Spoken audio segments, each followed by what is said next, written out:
మరిన్ని వీడియోల కోసం సబ్స్క్రైబ్ చేసుకోండి. అదేవిధంగా పక్కనే ఉన్న బెల్ ఐకాన్ క్లిక్ చేసి వీడియో నోటిఫికేషన్స్ని పొందండి. Hi friends, welcome back to our YouTube channel వెంకట్బిటి. ఫ్రెండ్స్, ఈ వీడియోలో మనము పిఆర్సి 2020 అనేది ఎప్పటి నుంచి అమలు అవుతుందనే దాని గురించి చర్చిద్దాము. మనకు ఈరోజు వార్తాపత్రికల్లో 2021 ఏప్రిల్ 1 నుంచి అమలు అవుతుందని చెప్పేసి మనకి ఇవ్వడం జరిగింది. సో దీనివల్ల ఈ పిఆర్సి అమలు తేదీ పైన కొంత సందిగ్ధత అనేది రావడం జరిగింది.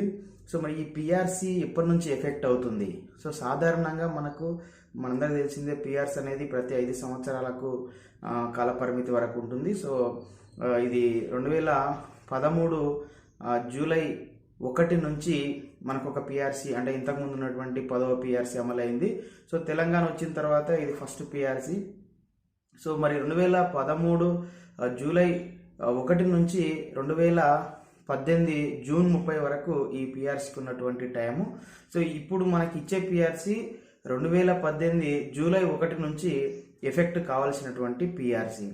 సో ఈరోజు వచ్చినటువంటి వార్తాపత్రికలో వచ్చినటువంటి ప్రకటన ఆధారంగా సో దీనిపైన కొంత సందిగ్ధత అనేది ఏర్పడింది. సో అదేవిధంగా సీఎం కేసీఆర్ గారు కూడా సో 2021 ఏప్రిల్ 1 నుంచి మీకు ఇది నగదు ప్రయోజనం కలుగుతుందని చెప్పేసి కూడా చెప్పడం జరిగింది. సో మరి 2018 జూలై 1 నుంచా లేకుంటే 2021 ఏప్రిల్ 1 నుంచా ఈ పిఆర్సి అమలు అనేది మనం ఒకసారి పరిశీలిద్దాం. సో సీఎం కేసీఆర్ గారు వీటితో పాటు 12 నెలల పిఆర్సి బకాయిలు చెల్లిస్తామని కూడా చెప్పడం జరిగింది. సో ఒకవేళ 2021 ఏప్రిల్ 1 నుంచి మన పిఆర్సి అమలు అనుకున్నట్లయితే ఇక మనకు బకాయిల ప్రస్తావన అనేది ఉండదు. సో కాబట్టి 12 నెలల బకాయిలు ఇస్తున్నామని చెప్పడం అంటే దాని ఉద్దేశము ఖచ్చితంగా 2021 ఏప్రిల్ కంటే ముందు నుంచే ఈ 2020 పిఆర్సి అమలు అనేది జరుగుతుందనేది దీన్ని బట్టి మనం అర్థం చేసుకోవచ్చు. సో మరి ఈ 12 నెలలు అంటే 2021 ఏప్రిల్ నుంచి మనకు శాలరీతో ఈ యొక్క పెరిగినటువంటి ఏదైతే ఫిట్మెంట్, తర్వాత బేసిక్ పే, అంటే ఫిట్మెంట్, డిఏ, బేసిక్ పే, ఈ 3 కలిపి మనకు కొత్త బేసిక్ పేను రూపొందించి ఈ ఏప్రిల్ 1, 2021 నుంచి కొత్త వేతనాలు అనేది మనకు జీతంతో పాటు చేయడం జరుగుతుంది. సో మరి ఈ 12 నెలల బకాయిలు అంటే 2021 మార్చిలో ఉన్న 3 నెలలు, తర్వాత 2020 ఏప్రిల్ నుంచి 2021 మార్చి వరకు ఉన్నటువంటి ఈ 12 నెలల టైం ఏదైతే ఉందో సో ఇది మనకు 12 నెలల బకాయిలు అనేది రావడం జరుగుతుంది. సో ఈ బకాయిలు కూడా ఈ పీరియడ్ ఎంతోమంది చెప్పినట్టుగా 2020 మార్చి నుంచి అంటే 2020 ఏప్రిల్ నుంచి 2021 మార్చి వరకు ఉన్నటువంటి ఈ పీరియడ్లో ఇంతకుముందు మనం ఎంత తీసుకున్నాం జీతం, సో ఈ పెరిగిన తర్వాత మనకి ఎంత రావాలి, సో అందులో నుంచి మనకి ఇవ్వాల్సిన దాని నుంచి ఇచ్చింది తీసేస్తే వచ్చేదే 12 నెలల బకాయిలు ఉంటాయి. సో ఈ 12 నెలల బకాయిలు కూడా మరి రిటైర్మెంట్ వచ్చే బెనిఫిట్స్తో కలిపి ఇస్తామని చెప్తున్నారు. కానీ సో మరి ఇదైతే కొంత ఇబ్బంది పడే విషయమే. మనకు ఇప్పుడు రావాల్సిన దాన్ని ఎప్పుడో రిటైర్మెంట్, ఇప్పుడు 20-30 సంవత్సరాల సర్వీస్ ఉన్నటువంటి వాళ్ళ తర్వాత రిటైర్మెంట్ అప్పుడు ఇవ్వడం అంటే అది మనకు ప్రయోజనకరంగా ఉండే పరిస్థితి అయితే లేదు. సో ఇక మరి 2018 జూలై 1 నుంచి అమలవుతుంది. సో ఈ 2018 జూలై 1 నుంచి 2020 మార్చి వరకు ఈ ఉన్నటువంటి మొత్తం 21 నెలలు నోషనల్గా మనకు సూచించడం జరుగుతుంది. నోషనల్ పీరియడ్ అంటే మనకు కాగితాల పైన లెక్కలు చేస్తారు ఇచ్చినట్టుగా, కానీ మనకు డబ్బులు అనేది రావు. సో అందుకే ఈ 30% ఏదైతే మనకు పెరుగుదల ఉందో ఫిట్మెంటు, సో ఈ 21 నెలల సమయం మొత్తం కూడా ఆల్రెడీ ఈ 2018 జూలై 1 నాటికి సర్వీస్లో ఉన్నటువంటి వాళ్ళు ఇదంతా కూడా నష్టపోవాల్సి వస్తుంది.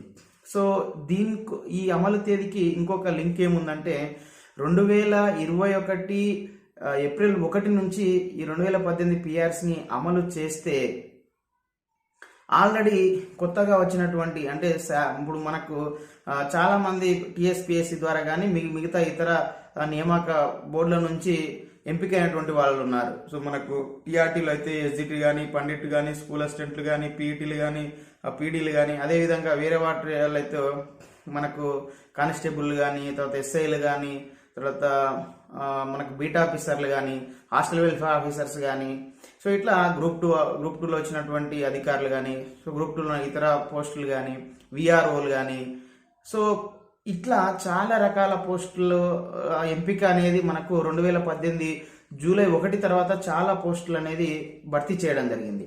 సో ఈ 2018 జూలై 1 తర్వాత భర్తీ చేస్తున్నటువంటి వాళ్ళందరికీ కూడా వీళ్ళకు ఫిట్మెంట్ తోటి సంబంధం లేకుండా, అంటే అమలు తేదీ తర్వాత మీరు నియామకం కాబడ్డారు కాబట్టి 2018 జూలై 1 నాటికే ఇప్పుడు చేయబడ్డటువంటి మాస్టర్ స్కేల్స్ అనేవి ఆ రోజు నాటికే మేము అమలు చేస్తున్నాం కాబట్టి అప్పుడు ఉన్నటువంటి మీ పోస్టులకు ఏదైతే మేము స్కేల్ సూచిస్తామో ఆ స్కేల్ మాత్రమే మీరు తీసుకోవాలని చెప్పేసి ఈ పిఆర్సీలో అనేది ఉండడం జరుగుతుంది. సో దానివల్ల వీళ్ళు మనకు మాస్టర్ స్కేల్స్ అనేది చూడడం జరిగింది. 15% తోటే మాస్టర్ స్కేల్స్ అనేది రూపొందించడం జరిగింది. సో మరి ఫిట్మెంట్ అనేది 30 ఇవ్వడం జరిగింది కాబట్టి అక్కడ స్కేల్ అనేది వ్యత్యాసం 15% తక్కువ స్కేల్లో ఉంటాయి. సో వాళ్ళు ఇప్పుడు కొత్తగా ఉద్యోగంలో చేరిన వాళ్ళందరూ కూడా ఏమనుకుంటున్నారంటే 2021 ఏప్రిల్ 1 నుంచి నా పిఆర్సీ అమలైతే మేమందరం అమలు తేదీ కంటే ముందే ఉంటాం కాబట్టి 30% ఫిట్మెంట్ అనేది మాకు కూడా అప్లికబుల్ అవుతుంది. సో దానివల్ల మాకు బేసిక్ పే అనేది పెరుగుతుంది, అంటే ఆల్రెడీ సర్వీస్లో ఉన్నటువంటి మేము కూడా సర్వీస్లో ఉన్నటువంటి వాళ్ళం అవుతాము. ఈ తేదీ అమలు వల్ల మాకు కూడా 30% ఫిట్మెంట్ తోటి బేసిక్ పే అనేది పెరుగుతుందని చెప్పేసి వాళ్ళందరూ కూడా ఆలోచిస్తున్నటువంటి పరిస్థితి. కానీ గత పిఆర్సీలను మనం పరిశీలించినట్లయితే అన్ని పిఆర్సీ కాలం ఏదైతే మనకు పూర్తవుతుందో సో తర్వాత జూలై 1 నుంచే అన్ని పిఆర్సీలు కూడా దాదాపుగా అమలు కావడం జరుగుతుంది. సో ఇట్లా 2018 జూలై 1 నుంచి అమలైన తర్వాత కొంతకాలం మనకు నోషనల్ పీరియడ్ ఉంటుంది, అంటే మనకు డబ్బులు ఇచ్చినట్టుగా చూపిస్తారు, కాగితాలపైన కానీ ఇవ్వరు. సో ఆ తర్వాత కొంతకాలము మనకు మానిటరీ బెనిఫిట్ అనేది స్టార్ట్ అవుతుంది, అది కొంత పీరియడ్ ఉంటుంది. సో దాని అమౌంట్ అనేది మనకు ఒకేసారి కానీ వాయిదాల పద్ధతిలో కానీ ఇవ్వడం జరుగుతుంది. ఆ తర్వాత శాలరీతో పాటు మనకు నగదు రూపంలో శాలరీతో పాటు రావడం జరుగుతుంది. సో అది మనకు 2021 ఏప్రిల్ 1 నుంచి వస్తుంది. సో దీనిపైన ఇంకా జియో అయితే వస్తే ఇంకా క్లారిటీ వచ్చే అవకాశం ఉంది. సో మనకున్నటువంటి వీటన్నిటిని గత పిఆర్సీని పరిశీలించినట్లయితే సో మనం ఇంతకుముందు చెప్పుకున్నట్టుగా భావించవచ్చు. అదేవిధంగా కొత్తగా ఉద్యోగంలో చేరిన వాళ్ళందరూ కూడా ఒకవేళ పిఆర్సీ అనేది 2018 జూలై 1 నుంచి అమలైతే మాకు పిఆర్సీ అప్లికబుల్ అవుతుందా లేదా అని చెప్పేసి చాలా ఎక్కువగా అడగడం జరుగుతుంది. సో మనం గుర్తించాల్సింది ఏంటంటే 2018 జూలై 1 నుంచి పిఆర్సీ అమలైనప్పుడు సో ఏదైతే ఈ పిఆర్సీ రిపోర్టు ఆధారంగానే ఇంతకుముందు ఉన్నటువంటి మాస్టర్ స్కేల్స్ని 15% పెంచి ఇప్పుడు మాస్టర్ స్కేల్స్ తయారు చేసి ఈ కొత్తగా ఉద్యోగంలో అంటే 2018 జూలై 1 తర్వాత ఉద్యోగంలో చేరినటువంటి వాళ్లకు స్కేల్స్ అనేది అంటే వాళ్ళ యొక్క బేసిక్ పే అనేది నిర్ధారించడం జరుగుతుంది. కాబట్టి కొత్తగా ఉద్యోగంలో చేరినటువంటి వాళ్ళకు కూడా ఈ పిఆర్సీ అనేది అమలైనట్లుగా మనం భావించాల్సి ఉంటుంది. అంటే ఆ పిఆర్సీ ద్వారానే ఈ కొత్తగా వచ్చినటువంటి బేసిక్ పే అనేది పెరిగింది కాబట్టి వీళ్ళకు కూడా మనము అమలైనట్టుగానే భావించాల్సి ఉంటుంది. సో ఇది ఫ్రెండ్స్ పిఆర్సీ అమలు తేదీకి సంబంధించినటువంటి సమాచారము. సో ఈ వీడియో మీకు నచ్చితే లైక్ చేయండి, షేర్ చేయండి. ఇలాంటి ఎడ్యుకేషనల్ ఎంప్లాయ్మెంట్ టెక్నాలజీ సంక్షేమం పొందడం కోసం మన యొక్క యూట్యూబ్ ఛానల్ వెంకట్ బిటిని సబ్స్క్రైబ్ చేసుకోండి. Okay friends, thanks for watching this video. Bye, have a nice day.